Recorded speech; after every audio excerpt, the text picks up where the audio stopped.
வாழ்க வளமுடன். ஸ்ரீ ஞானவாசல் நேயர்கள் அனைவருக்கும் ஸ்ரீனிவாசனின் அன்பு வணக்கங்கள். கலியுகம் முடியும் போது உயிர்த்தெழும் நந்தி, வளரும் நந்தி, வற்றாத குலம், குகைகள் என கண்டு பிரமிக்க வேண்டிய பல அதிசயங்கள் இந்த ஆன்மீக பதிவினில் நாம் அறிந்து கொள்ளுவோம்.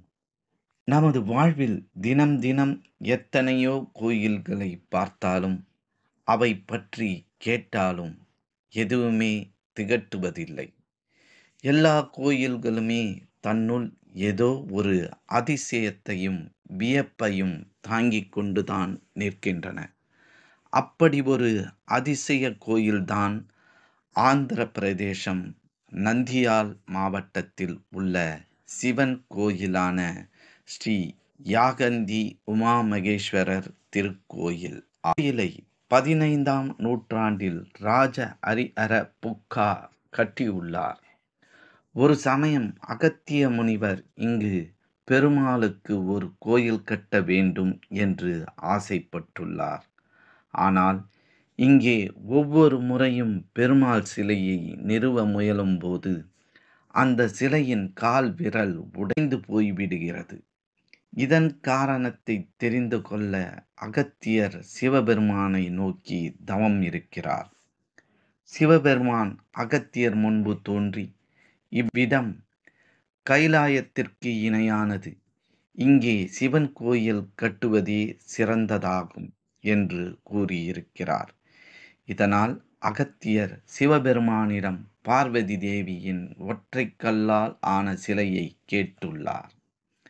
சிவபெருமானும் அதை வழங்கினார் என்பது புராணம். இன்னொன்று, சிவனின் பக்தரான சித்தேப்பா என்பவர் சிவனை நோக்கி ஒரு குகையில் தவம் இருந்துள்ளார். ஒரு நாள் சிவன் புலி ரூபத்தில் சித்தப்பாவின் முன் தோன்றியுள்ளார். அங்கே வந்திருப்பது சிவனின் மான் என்று தெரிந்ததும், நான் சிவனை கண்டுவிட்டேன் என்ற மகிழ்ச்சியில் ஆடியிருக்கிறார். இதனால் அந்த குகையே சித்தேப்பா குகை என்று அழைக்கப்படுகிறது. ஒவ்வொரு வருடமும் இக்கோயிலில் மகா சிவராத்திரி விழா வெகு சிறப்பாக நடைபெறும். அச்சமயம் இந்தியாவில் உள்ள சிவபக்தர்கள் அனைவரும் இக்கோயிலுக்கு வருகை தருவார்கள். இக்கோயிலில் சிவன், பார்வதி மற்றும் நந்தியே முக்கிய கடவுளாக வழிபடுகிறார்கள். இங்குள்ள திருக்குளத்தில் உள்ள நந்தியின் வாயிலிருந்து வரும் நீர் தூய்மையாகவும் இனிப்பாகவும் இருப்பதாக கூறப்படுகிறது. இந்த தீர்த்த குளத்தில் குளிப்பது நல்ல பலன்களை கொடுக்கும் என்று பக்தர்கள் நம்புகிறார்கள். அகத்திய முனிவரும் இத்திருக்குளத்தில் நீராடிவிட்டே சிவனை வழிபட்டதாக கூறப்படுகிறது. இதனால் இக்குளத்தில் குளித்துவிட்டே சிவனை பக்தர்களும் வழிபடுகிறார்கள். இக்குளம் எக்காலத்திலும் வற்றவே வற்றாது என்றும் கூறப்படுகிறது. அகத்தியர் சிவபெருமானை வழிபட்ட குகையை அகத்தியர் குகை என்று அழைக்கிறார்கள். இக்குகைக்கு செல்ல வேண்டுமெனில் 120 படிக்கட்டுகள் ஏறிச் செல்ல வேண்டும் என்பது குறிப்பிடத்தக்கது. அடுத்து இங்கு வெங்கடேஸ்வரா குகை உள்ளது. இக்குகையில் அகத்தியர் கொண்டு வந்த உடைந்த சேதமான பெருமாளின் சிலை வைக்கப்பட்டுள்ளது. அகத்தியர் குகையை ஒப்பிடுகையில் இக்குகைக்கு ஏறி செல்வது சற்று சுலபமே. இந்த குகையில் உள்ள பெருமானின் சிலை திருமலை திருப்பதி பெருமாள் சிலைக்கு முன்பிருந்தே இங்கிருப்பதாக கூறப்படுகிறது. வீரபிரம்மம் குகையில்தான் முனிவர் வீரபிரம்மேந்திர சுவாமிகள் கால ஞானத்தை எழுதினார். இக்குகை உயரத்தில் குறைவாக இருப்பதால் குனிந்தே உள்ளே செல்ல முடியும் என்பது. இங்கிருக்கும் நந்தி வளர்ந்து கொண்டே போவதாக பக்தர்கள் கூறுகிறார்கள்.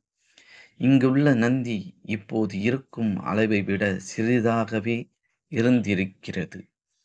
விஞ்ஞானிகள் வந்து ஆய்வு செய்துவிட்டு கூறியது என்னவென்றால், நந்தி சிலையை செதுக்கியிருக்கும் கல்லானது வளரும் தன்மையை கொண்டது என்றும், நந்தி வளர்ந்து கொண்டே போவதால் கோயில் நிர்வாகம் ஓர் தூணையை எடுத்து விட்டதாக கூறப்படுகிறது.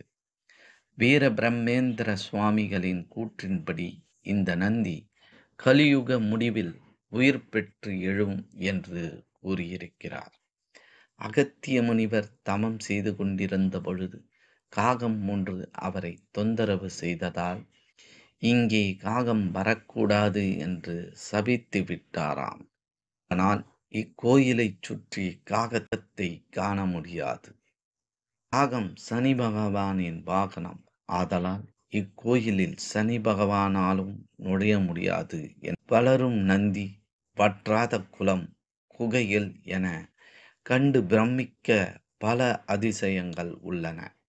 ஆதலால் ஒரு முறையேனும் இக்கோயிலுக்கு சென்று சிவபெருமானை தரிசித்து விட்டு வாருங்கள். மற்றும் ஒரு ஆன்மீக பதிவில் நாம் அனைவரும் சந்திக்கும் வரை உங்களிடமிருந்து விடை பெற்றுக் கொள்வது ஸ்ரீ ஞானவாசல் ஸ்ரீனிவாசன். நன்றி, வணக்கம். எங்களுடைய பதிவு உங்களுக்கு பிடித்திருந்தால் லைக் பண்ணுங்க, ஷேர் பண்ணுங்க. மீண்டும் தொடர்ந்து இது போல பல பதிவுகளை பார்ப்பதற்கு எங்கள் சேனலை சப்ஸ்கிரைப் செய்து பெல் ஐக்கானை கிளிக் செய்து கொள்ளவும். நன்றி, வணக்கம்.